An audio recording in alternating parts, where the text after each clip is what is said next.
한미 기준금리 역전 차이가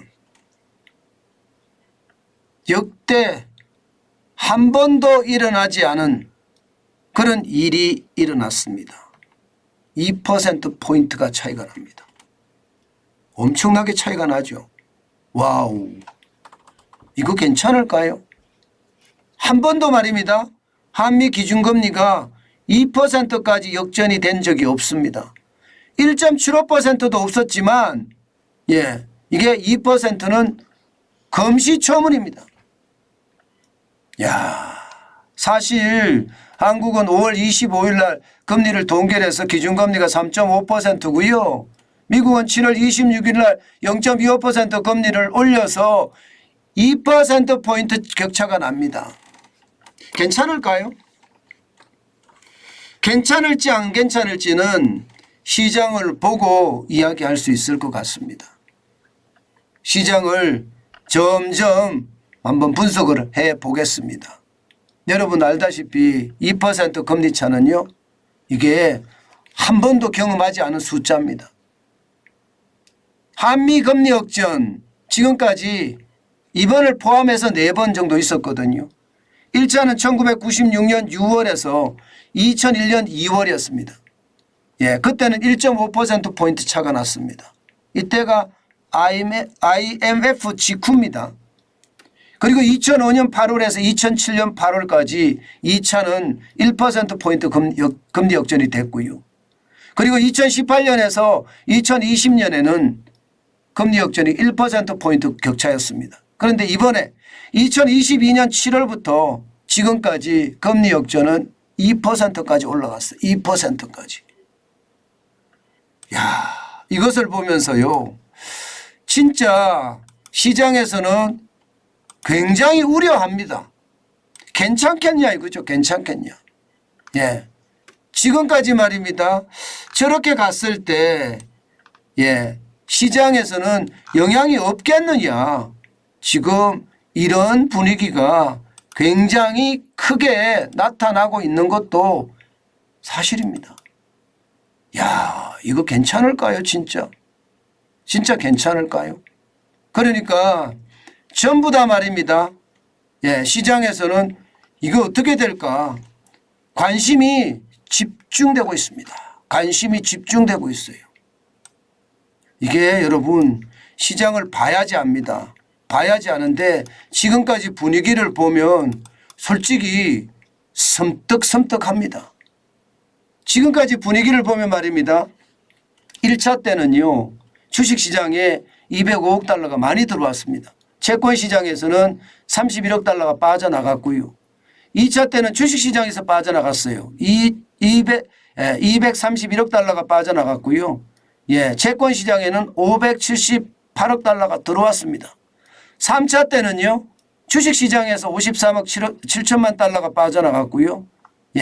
지금 채권시장에는 219억 1천만 달러가 들어왔습니다. 자, 그러면 앞으로 어떻게 될까요? 앞으로 어떻게 될까요? 우리 시장에서는 어떤 영향을 미칠까요? 저는 그게 굉장히 관건이라고 생각을 합니다. 관건이라고. 어떻게 영향을 미칠 것인가, 이것이 말입니다.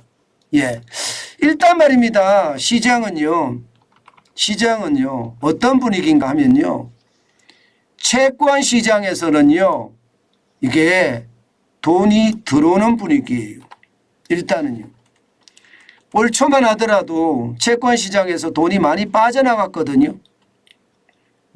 지금 2023년 1월에 6조 5,680억 원이 빠져나갔어요. 채권 시장에서. 2월에도 7,780억 원이 빠져나갔고요. 그러나 3월, 4월, 5월, 6월 오면서 채권 시장에는 뭉칫돈이 들어왔습니다. 특히 5월에는요 10조 8,650억이라는 어마어마한 자금이 들어왔어요. 그 바람에 말입니다. 채권 시장에는 현재까지 13조 3,280억 원이 들어온 상태입니다. 들어온 상태. 그죠? 분위기가 돈이 빠져나가는 것이 아니라 한국 시장에 투자하자, 이런 분위기라는 거죠. 이것은 지금까지 1.75% 1대 이야기입니다. 자, 그런데 주식시장은 어떨까? 요즘 주식시장 불안합니다. 지금 1월에는요. 6조 1,460억 원이 들어왔어요. 그런데 요즘 분위기가 좀 썰렁합니다. 당장 말입니다. 7월에 지금 2,416억 원, 이것도 장내만 말씀드리는 거예요. 장외까지 합치면 이게 2,416억까지 된다는 것은 플러스가 될런지 마이너스가 될런지 정확히 알 수는 없습니다. 그런데 시간의 거래까지 포함하면 기본적으로 추세선을 맞거든요. 그럼 플러스라고 이야기했을 때 말입니다. 그나마 확 줄었죠.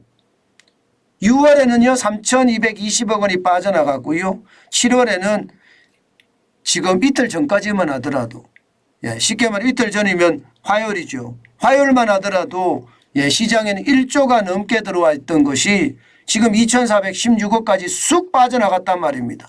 이거 경계해야 됩니다. 굉장히 경계해야 돼요. 저는 그래서 두렵다는 생각 진짜 많이 하고요. 경계해야 된다. 이게 1.75%일 때 이러면 2%일 땐 또 달라질 수도 있다는 생각을 하게 됩니다. 또한 이게 외국인 직접 투자 시장에서는요 지금 사상 최대치가 들어왔다고 합니다.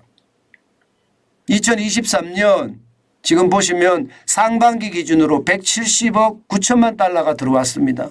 이대로 가면 340억 달러가 넘어선다는 이야기인데 역대 최고입니다. 자, 여기서 우리가 느낄 수 있는 것은요. 1.75%일 때 1.75%일 때 쉽게 말하면 시장의 변화는 없었다. 채권 시장에도 돈이 들어왔고요. 주식 시장에도 돈이 들어왔고요. 외국인 직접 투자 시장에도 돈이 들어왔다. 이렇게 우리는 해석하면 될 것 같습니다. 2% 시간대에도요. 분명히 위험은 있을 수 있습니다. 위험은 있을 수 있어요. 그렇지만 1.75% 분위기와 그렇게 별반 크게 다르지는 않을 것 같다. 만약에 외국인들이 어떤 탈출하는 기미가 보인다면 우리도 금리 인상을 하겠지요. 게다가 말입니다. 외국인들 전체가 분위기가 그렇게 돼 있습니다. 결국은 금리 인하할 거야. 미국도 내년 3월이면 인하할 거고. 그러면 우리 시장에서 금리가 높을 때 채권 시장에 투자하든가 아니면 주식 시장이 활활 달아올랐을 때 투자하는 거. 또 삼성전자가 대규모 투자, SK하이닉스가 대규모 투자하니까 거기에 관련된 설비, 장비, 부품업체들이 국내에 투자하는 것. 있을 수 있는 일이라고 생각합니다. 게다가 환율까지 그러니까 지금 투자하면 적기라고 생각을 할 수도 있고요. 자, 그런데 여러분, 그런데 이거를 한번 보시죠. 제가 굉장히 위험천만이라고 생각하는 것, 이것은요, 여러분 이겁니다. 잘 보시자고요. 한미 금리 역전기 격차입니다. 1차 때 1999년 6월에서 2001년 2월 1.5% 금리차가 났습니다. 2001년 2월 이후에 무슨 일이 벌어졌죠? 닷컴 버블의 위기가 터졌죠. 닷컴이라는 쉽게 말하면 벤처기업들이 와르르 무너지는 벤처기업의 위기가 2001년부터 시작이 됐습니다. 우리가 이걸 잘 봐야 됩니다. 그리고 2차 때 보자고요. 2005년 8월에서 2007년 8월까지예요. 2007년 8월 이후에 어떤 일이 벌어졌을까요? 2008년 9월 15일 날 리먼 브러더스 사태가 터지면서 글로벌 금융위기가 터졌죠. 희한하게 말입니다. 금리 역전기 이후에는 이런 일들이 벌어져요. 3차 때도 말입니다. 2018년 3월에서 2020년 2월까지 한미 금리 역전은 1.0% 차이가 났었거든요. 이때도 마찬가지 2020년 3월 달에 코로나 위기가 터졌잖아요. 희한하게 말입니다. 금리 역전기 이후에 얼마 지나지 않아서 대형 위기가 발생했다는 사실입니다. 자, 그러면 지금은요. 지금은 4차입니다. 4차. 2022년 7월부터 시작이 된 그리고 2023년 7월 27일까지 2년 동안 한미금리 역전이 지속됐고요. 지금은 한 번도 경험하지 못한 2% 수준에 와 있습니다. 그러면 여기서 무슨 일이 일어날까요? 제가 과거의 어떤 경험치를 여기다 대입을 해보니까 금리 앞에 장사 없다는 말이 기본적으로 어울리는 말이죠. 제가 바로 이게 저는 굉장히 무서운 그런 사태가 발생할 수도 있다고 생각을 합니다. 물론 실물 지표에서 좋은 지표도 나쁜 지표도 있기는 있어요. 그렇지만 이 대형 한미 금리차 역전 이후에 왔던 그 위기들이 4차가 끝나고도 오지 않을까 하는 그런 두려움 당연히 있을 수밖에 없습니다. 그게 말입니다. 단순하게 미국만의 위기가 아니라 세계적인 위기라는 이야기잖아요. 저는 이거 반드시 명심해야 된다고 생각해요.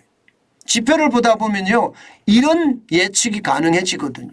그래서 저는 굉장히 큰 위기가 닥쳐올 수도 있다는 생각 저는 많이 할 수밖에 없습니다. 당연히 말입니다. 저는 시장에 굉장한 고민과 굉장한 생각을 해야 된다고 생각을 해요. 단순하게 시장을 봐서는 절대 되지 않는다. 그 말씀 다시 한번 여러분께 올립니다. 지표로 봐서는요. 충분히 그럴 일이 터질 것 같다는 그런 예상이 되거든요. 그래서 제가 여러분 두렵다는 표현을 쓰는 겁니다. 이게 역사적인 것은요. 일반적으로 계속 반복되거든요. 역사적인 것은 반복됩니다. 그래서 제가 더 두렵다고 이야기하는 겁니다. 제가 정부 부처를 출입할 때도 보면 말입니다. 정부의 정책이라는 게 하늘 아래 새로운 정책이 없습니다. 계속 과거 정책을 계속 반복하거든요. 정부 정책이라는 게 뭐 특이하게 뭐 달나라에서 툭 떨어져서 그런 정책이 나오기가 쉽지 않아요.